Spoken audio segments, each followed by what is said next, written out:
Oh, what's up? Welcome back to Quickie Reviews. I'm Diesel Time for Rasqache Art Media. Today we're talking about Kingsman, The Golden Circle. Let's kick it off with our new cast, the Statesman. We got Jeff Bridges, the dude, doing his dude thing. This guy looks like he's just having a good time, dressing up as a fancy cowboy, just doing his regular goofy character. I'm sure he showed up for a couple days, knocked it all out the park, and got on his merry way.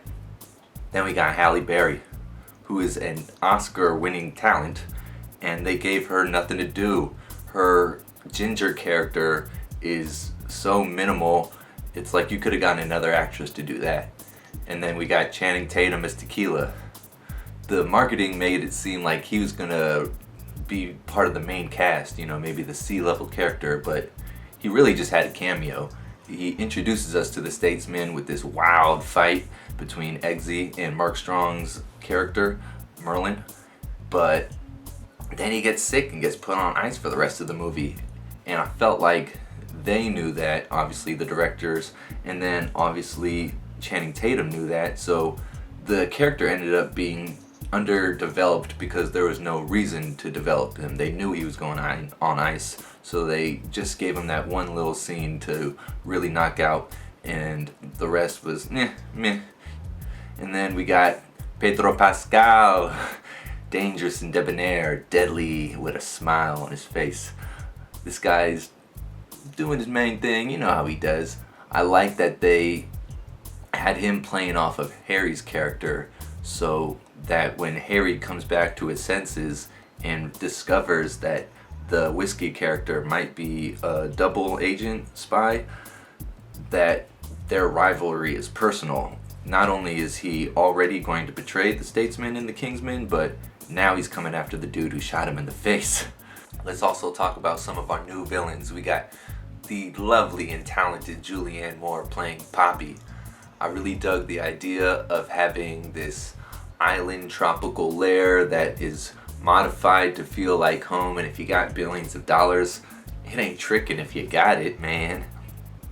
I was at this theater where they serve pizza and burgers and beer and wine, and I'd ordered a burger, and luckily I finished my burger before the meat grinder scene and before they introduced the robo dogs, because man, that would have been a bad scene to be just starting to eat your own burger.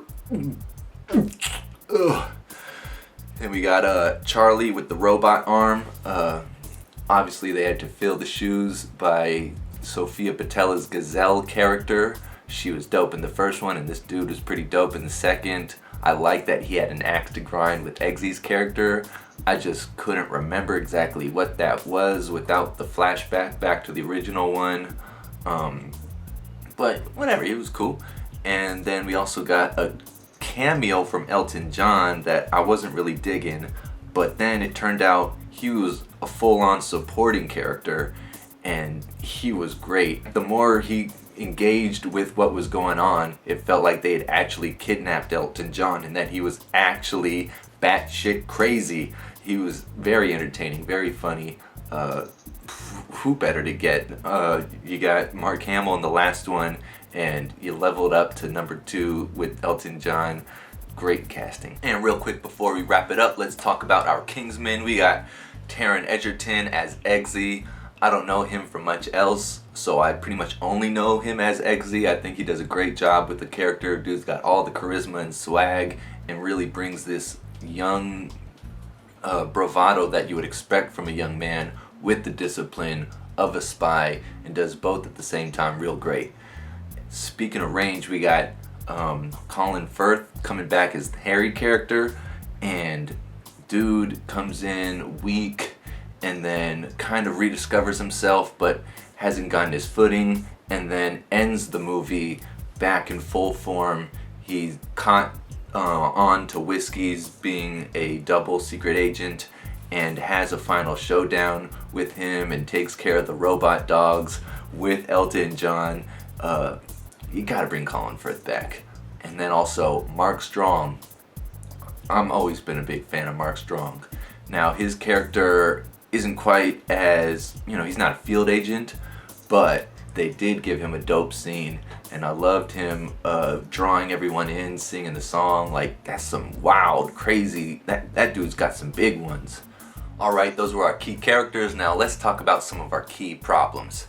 This movie picks up from where the last one left off, but instead of using it as a jumping off point, it keeps referring back to itself. Now, I made the choice not to rewatch Kingsman Secret Service and to see if Golden Circle would make me fall in love the same way Secret Service did. And I gotta say, it missed the mark by a bit. It kept referring back to the first one, like, hey, remember this? And I was like, no, I don't remember that. And remember this? And no, I don't remember that either. I wanted to just be a standalone movie and entertain me without using the first one as a crutch. Now, another issue was the pacing. The second act got a little slow. We had a highlight moment with the ski lift spinning thing falling down the mountain, but really I felt like that was to start off the third act. Another strong part of the third act was the showdown. You had Harry fighting the robot dogs with Elton John teaming up. That was real cool. And of course, Charlie and Eggsy, they had to bring their beef to a closing. And then lastly, they team up to fight Whiskey in the final showdown. Turns out he's a traitor. I like the chemistry between all these three characters, so it was cool to see them go at it at the end. And then of course, the big highlight, the very beginning with Let's Get Crazy with Prince. It felt like Baby Driver, but on cocaine and ecstasy. It was wild, baby. It was crazy, nuts. But then it kind of fell slow from then. I feel like everything between that opening scene and the ski lift mountain scene was just a little slow. So there were rumors that originally this movie was going to be over 3 hours, or at least there was a 3.5 hour cut or something like that. And I'm glad that they cut a bunch of that out. Like, it could have been even shorter. Tighten that thing up. I feel like they were riding the high of the first one and felt like they could do anything. You know, let's go off the cuff. Let's improvise some stuff. Like, nah, stick to the script. Try to impress me again. Which it did for the most part, but I think they could have done a little better. So those are my thoughts. Quickie reviews, like and subscribe. Did you see Golden Circle? Let me know. Leave a comment. If you want to check out what else I'm doing, I got the Kalaka animation season 2 coming back. Check that out next month. And in the meantime, I just finished the storyboards for part 2 of Kalaka Volume 2. And you can go to kalakacomic.com. Check out the first one if you want. Check it out. Get a copy for yourself. Also hit up rasqacheart.com to check out art, music, landscaping, everything I got going on. I'm your boy Diesel Tom. Hope you're having a good one. Peace.